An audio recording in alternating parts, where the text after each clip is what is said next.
ఓం శ్రీ గురుభ్యో నమః. శ్రీ మహాగణాధిపతయే నమః. శ్రీమాత్రే నమః.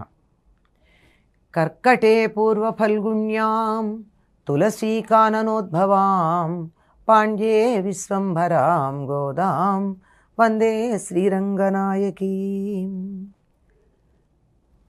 నీళాతుంగస్తనగిరితటీ సుప్తముద్బోధ్య కృష్ణం పారార్జం స్వం శృతిశతశిరసిద్ధమధ్యాపయంతి స్వోచ్ఛిష్టాయాం సృజనిగళితం యా బలాత్కృత్య భుంక్తే గోదా తస్యై నమ ఇదమిదం భూయ ఏవాస్తు భూయః. శ్రీ భూనీలా సమేత గోదారంగనాథ స్వామినే నమః. మధుర భక్తి మార్గంలో జీవులు తరించవచ్చు అని నిరూపించటానికి పన్నిద్దరాళ్వారులలో ఒక ఆళ్వారు అయిన గోదాదేవి భూదేవి అంశతో భూమి మీద అయోనిజగా అవతరించటం జరిగింది. దరిదాపుల్లో 1200 సంవత్సరాల క్రితం మధురా పట్టణానికి సమీపంలో ఉన్న శ్రీవిల్లిపుత్తూరులో విష్ణుచిత్తుడు అనేటటువంటి ఒక భక్తుడు ఉండేవాడు. ఈయన్ని పెరియాళ్వార్ అంటారు. అంటే 12 మంది ఆళ్వారులలో ఈయన పెద్దవాడు. ఈయన పేరు భట్టనాథుడు. ఎల్లప్పుడూ విష్ణువుని తన చిత్తమునందు నిలుపుకుని తానే విష్ణువు యొక్క అభిప్రాయాన్ని మాత్రమే అమలు జరుపుతానని, తానే విష్ణువు యొక్క చిత్తము, విష్ణువు చిత్తమే తాను అన్నట్టుగా ప్రవర్తించేవాడు గనక ఈయనకి విష్ణుచిత్తుడు అనేటటువంటి పేరు లోకంలో వ్యాప్తి చెందింది. ఆయన విల్లిపుత్తూరులో ఉన్నటువంటి వటపత్రసాయిని కొలుస్తూ, ఆ వటపత్రసాయి పసిపిల్లవాడు గనక అతడే తన సంతానంగా భావించుకుంటూ తనకి సంతానం లేదనేటటువంటి బాధ కూడా లేకుండా భగవత్ కైంకర్యంలో జీవితాన్ని చక్కగా కొనసాగిస్తూ ఉండేవాడు. తనకి కోరికలు లేవని, అహంకారం లేదని, మమకారం కూడా లేదని విన్నవించుకున్నాడు. ఆ మమకారం ఉన్నదో లేదో తెలియాలి అని చెప్పి భూదేవంశతో తులసి చెట్లకి పాదులు చేస్తూ ఉన్న సందర్భంలో తులసి పొదలలో ఒక పాప ఆయన కంట పడేటట్టుగా చేశాడు ఆయన ఇష్టదైవం. రోజు పూలు కోసి మాలలు కట్టి స్వామికి అర్పణ చేయడమే తన జీవిత ధ్యేయంగా ఉన్నటువంటి విష్ణుచిత్తుడు ఆ పూలు కూడా తాను పెంచినటువంటి చెట్ల నుంచే రావాలి అని వాటికి పాదులు తవ్వి నీళ్లు పెట్టి ఆ పూశాక కూస్తూ ఉండేవాడు. ఎప్పుడైతే తులసి పొదల్లో ఒక పాప లభించిందో అది కూడా ఒక పుష్పం అనుకున్నాడు. ఒక పుష్పమాలికగా భావించి, భగవత్ ప్రసాదంగా భావించి ఆయనకి అంకితం అనుకున్నాడు. తండ్రితో పాటుగా ఆ అమ్మాయి పెరుగుతూ వచ్చింది. భూదేవి తనకు ఇచ్చింది గనక గోదా అని పేరు పెట్టుకున్నాడు. గో అంటే భూమి అనే అర్థం కూడా ఉంది. గోదా అంటే భూమి చేత ఇవ్వబడింది అనే అర్థంలో. తమిళంలో కోదై అంటే పూలమాల అని అర్థం. మనం గోదా అనేదాన్ని తెలుగులో గోదా అంటే తమిళంలో కోదై అంటారు. ఈయన పూలమాలగా భావించుకున్నందుకు కోదై, భూమి ఇచ్చినందువల్ల గోద. అల్లారు ముద్దుగా పరమాత్ముడు తనకు ప్రసాదించినటువంటి వరంగా అనుకుని పెంచుకుంటూ ఉంటే ఆ గోదకి యుక్త వయస్సు వచ్చేసరికి భగవంతుడి మీద మధుర భావం కలిగింది. అంటే భగవంతుణ్ణి వివాహం చేసుకోవాలనే కోరిక కలిగింది.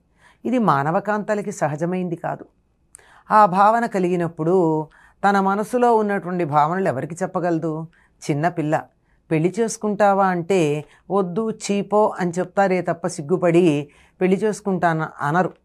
అందులోనూ ఫలానా వారంటే నాకు ఇష్టం, వివాహం చేసుకుంటాను అని అనడం అది కాస్త ఇబ్బందికరమైనటువంటి పరిస్థితి ఏ ఆడపిల్లకైనా. అందువల్ల తాను చెప్పలేదు. కానీ తన మనస్సులో కలిగినటువంటి విరహాన్ని 143 పాసురాల్లో చెప్పింది.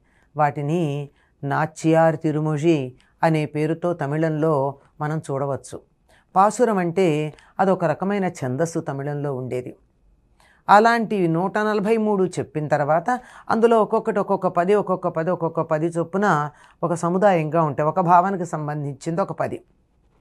అందులో ఒకటి తనకి విరహం కలిగిందని ఒక 10, కోకిలలు నిందిస్తూ ఒక 10, వెన్నెలని నిందిస్తూ ఒక 10, తనకి ఎట్లయినా కృష్ణుడితో కలయిక కల్పించమని ఇలా చెబుతూ అందులో ఒకటి 1000 ఏనుగులతో వచ్చి కృష్ణుడు తనని వివాహం చేసుకోవడానికి వచ్చాడు అని తనకి కల వచ్చిందని చెరులతో చెప్తూ ఉంటుంది. వీటినే తమిళ సంప్రదాయంలో వివాహం చేసుకునేటటువంటి వారు పెళ్ళిలో ఆపాసురాలనే పాడుతూ కొబ్బరి కాయల్ని ఇటు నుంచి అటు నుంచి ఇటు వేస్తూ ఉంటారు. అలా చెప్పిన తర్వాత చిట్ట దాంట్లో ఈ కృష్ణుడు ఎక్కడ దొరుకుతాడే, అతడి మీద నాకు చాలా మరులుకొని ఉన్నాను నేను అని అంటే వీడి చెల్లులు అంటారు, ఎక్కడుంటాడు ఆ కృష్ణుడు, మనకు దొరుకుతాడా, గోపికల చేతిలో చిక్కుకుపోయాడు అంటారు.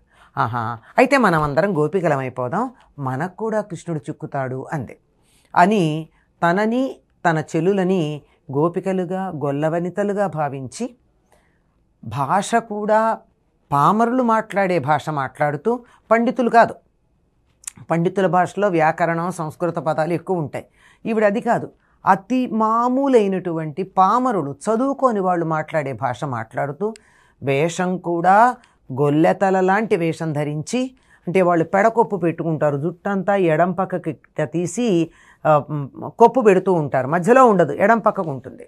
అలా పెడకొప్పు పెట్టుకుని కుడి పైట వేసుకుని, మనమంతా ఎడం పక్కన పైట వేసుకుంటాం, గొల్లలు కుడి పక్కన పైట వేసుకుంటారు, ఈ భుజం మీద వేసుకుంటారు. ఆ రకంగా కుడి పైట వేసుకుంటూ ఆ భాషలో మేమంతా మా పాండిత్యాన్నంతా వదిలేసాం, మాకున్నటువంటి ఇలా అర్చకులు దేవాలయంలో ఉండే ఇవన్నీ పక్కకు పెట్టేశాం మేము. ఆనాడు గొల్లపల్లెలో గొల్లకాంతలు ఏ రకంగా అయితే ఏ రకమైనటువంటి పాండిత్యం లేకుండా అమాయకంగా కృష్ణుడు మాకు కావాలి అని పిచ్చి ప్రేమతో కోరుకున్నారో అటువంటి ప్రేమతోనే కోరుకుందాం, మనం అందరం ఉద్ధరించబడతామని చెప్పి అనుకుంది. ఆ క్షణము నుండి నా మనస్సరసి చూడా, నాది కాదు భావంబు నాది కాదు, నా ఇల్లు పల్లె పట్టు నావికావని తోచే నవ్వుకొంటి అంటుంది. తను కాదు, అసలు నా మనస్సే నాది కాదు, అసలు ఇల్లు పల్లె ఇదంతా అది కాదు, నా తండ్రి నందుడుగాను తల్లి యశోదగాను కనపడుతున్నారు, మన గ్రామం అంతా కూడా నందవ్రజంలాగా కనపడుతోంది, మనమంతా కృష్ణ విరహంతో వేగిపోతూ అతన్ని కలుసుకునేటందుకు ప్రయత్నం చేస్తున్నటువంటి వారంగా నా మనస్సుకు తోస్తోంది. నేను ఒక గొల్లపడుచుని, మీరంతా కూడా గొల్లపడుచులు, రెండర్రా మనమంతా శ్రీవ్రతం చేద్దామని చెప్పి చెల్లులందరినీ పిలుస్తూ ఉంటుంది. ఇవే మనకు కనపడేటటువంటి తిరుప్పావై పేరుతో కనపడే 30 పాసురాలు. ఇవన్నీ చేయడానికన్నా ముందు సంప్రదాయాన్ని ఎక్కడా పక్కకు పెట్టకుండా తండ్రి గారిని అడుగుతుంది, ఎవరైనా ఒక మానవకాంత దైవాన్ని వివాహం చేసుకున్నది చరిత్రలో ఇంతకు ముందుందా అని. పాపం ఆ వెర్రి బ్రాహ్మడు చెప్పాడు, చాలా కష్టమది, కానీ ఒకప్పుడు గోపికలు కృష్ణుడు తమకి అధినాథుడుగా కావాలి అంటే శారీరకమైనటువంటి భర్త కాదు, కోరుకున్నటువంటి వాళ్ళందరూ పెద్దవాళ్ళు, కోరుకున్నవాడు మాత్రం చిన్నవాడు, 7 ఏళ్ల వయస్సువాడు, అధినాథుడుగా ప్రాణేశ్వరుడుగా కావాలని కోరుకుని కాత్యాయని వ్రతం చేశారు అని చెప్తాడు. మరి కాత్యాయని వ్రతం ఎట్లా చేయాలి అని అడిగింది.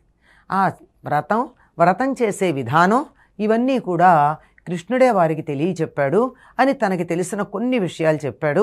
అందులో ప్రధానంగా గోపికలు యమునా నదిలో తెల్లవారుజామున స్నానం చేసి నది ఒడ్డున ఇసుకతో కాత్యాయని దేవిని చేసి పూజ చేయడం, అంతవరకే ఆయనకి తెలుసు. మిగిలిన లోపాలు ఏమన్నా ఉంటే మీరు ఇలా వస్త్రాలు లేకుండా నదిలో స్నానం చేసి వ్రతభంగం చేశారని చెప్పి ఆ చీరలు తీసుకెళ్ళిపోయి వారికి చీరల మీద ఉన్న మోజుని పోగొట్టాడే, ఇలాంటివన్నీ కూడా చెప్పాడు ఆయన.